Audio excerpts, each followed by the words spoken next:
এই শান্তনা, তোমার না এক্সাম, তুমি এগুলো কি করতেছো?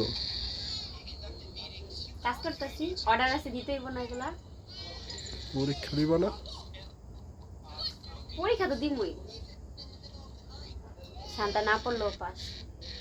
Auto pass? ওইদিন বই কিনতে গেছি, এই লোকে আবার কি কয় জানেন, আমি কয় কি আপনার পরীক্ষা এখন, আপনি এখন বই কিনতে আইছেন?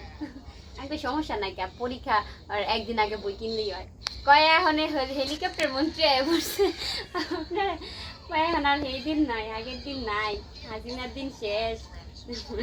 বলে দিচ্ছি তো, এসএসসি পরীক্ষা না সামনে। আমার তার এসএসসি না। সেদিন সংবাদ সম্মেলন করে বলছে, আজকে না গতকাল, যে এখন থেকে তোমরা দেখা লিখতে পারবা না, প্রিপারেশন নিয়ে রেখো। আমি দেখে এমনিও লিখি, মানুষের খাতা দেখে লিখতে পারি না, আমি মানুষের লেখা আমি বুঝি না, এটাই তো আমার সমস্যা। আমি কারোটা দেখে লেখলেও লেখা বুঝি না।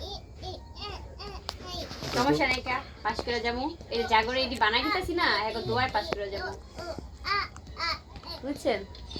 সুন্দর করে বানাই দিতেছি, দোয়া করবো না। এটা কোথায় যাবে?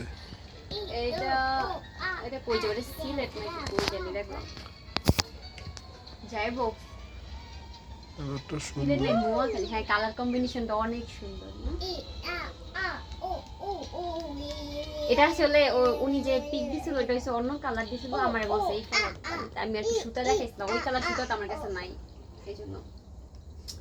কিন্তু সমস্যা হয়েছে, উনি এটা বলছে দুই তাকের বানাইতে, মানে দুইটা যাতে স্টিক হয়, একটা স্টিক হওয়ার পরে আমার সুতা শেষ, আর এই কালার সুতা আর নাই, অল্প সুতা আছে, এই কারণে একটা স্টিক দিয়ে বানাইছি। আর যদি ওনার পছন্দ হয় নিব, না এলে কি করার, মানে সবই ঠিক আছে, খালি স্টিক একটা কম হয়েছে। এবার আপনি বলেন কেমন হয়েছে? মাশাআল্লাহ, মাশাআল্লাহ, খুব সুন্দর। এটা বেকার এটার কারণে। এটা হচ্ছে জায়নামাজ এবং কোরআন শরীফ রাখার শেলফ। এখানে এসে সবাই জায়নামাজ রাখতে পারবো, আর এখানে কোরআন শরীফ বা আদার্স বই টই রাখতে পারবো। ঠিক আছে।